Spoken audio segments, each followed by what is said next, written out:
A lawyer and a narcissist walk into a bar, and he says to himself, "Didn't we sue this place last year?" I'm not a lawyer and I'm not a psychologist. I have 3.5 degrees in language and linguistics and quite a few hours in philosophy, including logic, ethics, and epistemology. I also had a widowed father who left me, his only child, wondering why and how things turned out the way they did. My first awareness of my family's dysfunction was in 1986, when I learned about Bowen or family systems theory. 30 years later, and a couple of years after my father died, I started revisiting old memories, which now added up to a new understanding for me.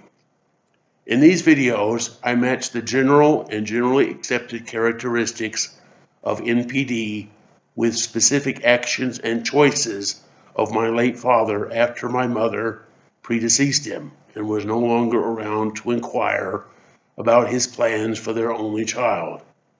Concurrent with my in-depth study of NPD, I researched testamentary capacity. For a time, I read modern paraphrases of what testamentary capacity is and isn't, and took these at face value. Then I came across the actual 1870 opinion by Chief Justice Cockburn. I was stunned by what I read. Like a jigsaw puzzle, language in Banks versus Goodfellow seemed to fit together with what I was reading about NPD, and the completed picture looked just like my late father. I decided to use Cockburn's phrases and clauses from 148 years ago as a framework for my analysis as presented in these videos. Spoiler alert. It's downright eerie how prescient Cockburn's phraseology and word choices are in relation to a modern understanding of NPD. For instance, Banks versus Goodfellow talks about understanding effects and comprehending claims, while NPD talks about lack of empathy and cognitive deficiencies. I've recently come across the term mind blindness, which seems a more apt and powerful term than lack of empathy. Lack of empathy has lost its punch and does not convey what I see as a profound disability, if you'll excuse the un-PC word, as much as complete blindness and deafness. Thus, thinking a narcissist can understand the effects of his actions on someone else or comprehend their claims as heirs at law might be as incorrect as the embarrassing slip of talking about a beautiful sunset to a person who has never been able to experience one. I consider my opinion somewhere between lay and expert, leaning toward the latter, with a heightened awareness of general versus specific, abstract versus concrete. You might wonder why my diagnosis should be given credence. Simply put, I've been my father's son for almost 55 years, which means a lot more time for observing and taking notes than 55 hours in a shrink's office.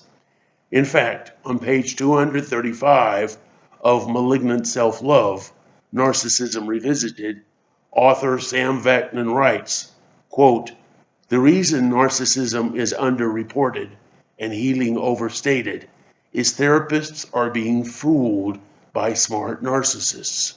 Most narcissists are expert manipulators and learn how to deceive their therapists," end quote. Thus, if therapists are being fooled, it's likely estate law attorneys are also being fooled. For independent sources, I point viewers to 2 other YouTube channels. First, the channel by Narcissism Survivor.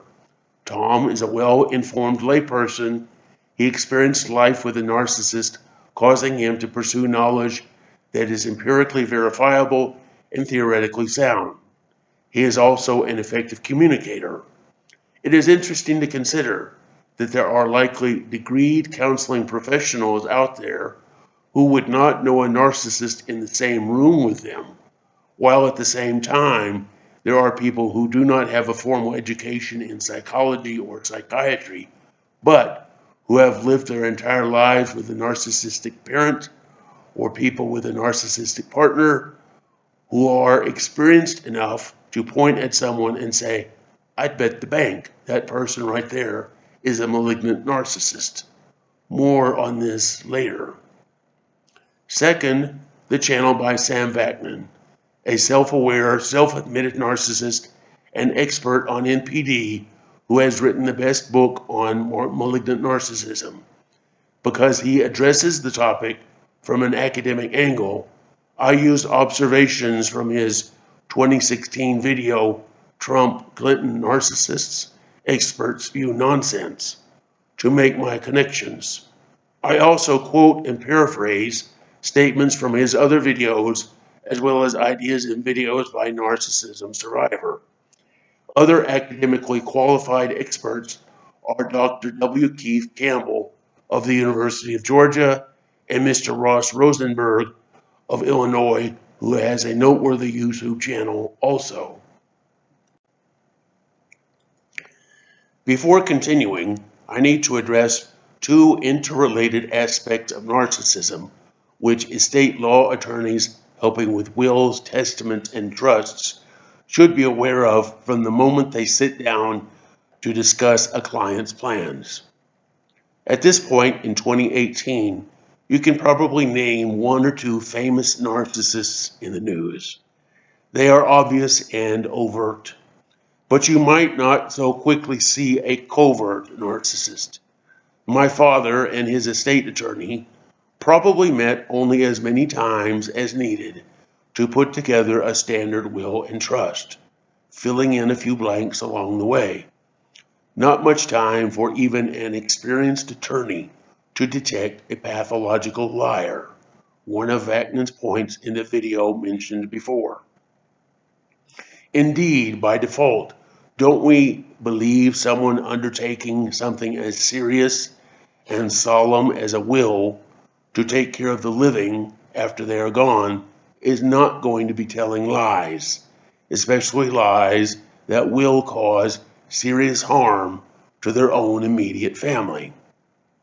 In his video, Abuse by Proxy, Vaknin talks about a narcissist's impressive thespian acting skills and how a narcissist enlists unwitting people, even in the legal system, to help carry out his pernicious plans. The point, unless you knew him as well as my late mother and I knew him, you'd be very unlikely to catch on to my father's 24/7 pathological lying and act and covert narcissism. John Wayne would have been impressed.